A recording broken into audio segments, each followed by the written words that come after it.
did the philosophy fit in terms of being a rock fan? I guess what came first? Just felt, I mean, I also was like I'd say an art minor. I took art history and studio courses, and philosophy was like the cutting edge of all thought about such things as creativity, the artist, the audience, the art object. Just being able to look at all this stuff and get some sort of what's the word, jargon for even talking about it. I mean, on one hand, it was something to write about, but mostly the works of artists I cared about were themselves. They seemed to be mind manifesting. I mean, the word psychedelic, I think, means mind manifesting. And so when rock and roll itself, by about 64, 65, the British invasion and onward, seemed very much to manifest mind. It seemed like the easiest thing in the world to combine it with philosophy, to basically, in my own mindset, combine the two, and it was all, I mean, rock and philosophy were one and the same. Okay, well, how did rock? Point on. Okay, how did rock, in your view, manifest mind? Well, I mean, rock. When I was 11 years old, I saw Elvis on the Ed Sullivan Show, and it saved my life. I mean, I was just a really creepy little Four Eyes then, and if I hadn't seen Elvis then, I probably would have ended up teaching high school math in Brooklyn.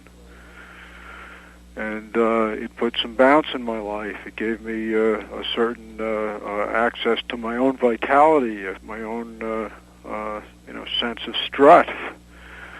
And even when it was really essentially a music of the body in the 50s, it was an incredible advance over what white bread America had until that point.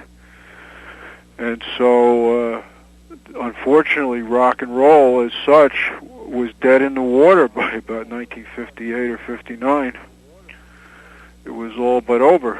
I mean, it was Bobby V and all that. Yeah, I mean, yes, bands and individual singers had hits and so forth, but it really wasn't thought of as nurture anymore. It wasn't something that was going to save anybody's life. And so when the British invasion happened, it was like, oh my God, it's the second coming. And it did have a very heavy dose of intelligence attached to it, if for no other reason than that it had been rehearsed already. I mean, that there was, white bread Anglo-America had a prior taste of this and had gone over it in its mind and had found the chops to really deal with it this time. Okay. And so, that combined with, I just think that there were certain things going on in the world. I mean, drugs for sure, but there was a certain something happening in general in the early 60s. You had pop art, you had comic books were getting weirder, and I just think that there was a certain access that most people suddenly had. They always had the access, but it was almost like suddenly everybody was a beatnik if they wanted to be. And an inordinate number leaped at it. And by somewhere in '65, when you had the Beatles, the Stones, Dylan, and 5 or 6 or 7 other bands, but not really that many overall. Mm-hmm. The Zombies, the Kinks, the Yardbirds, the Byrds.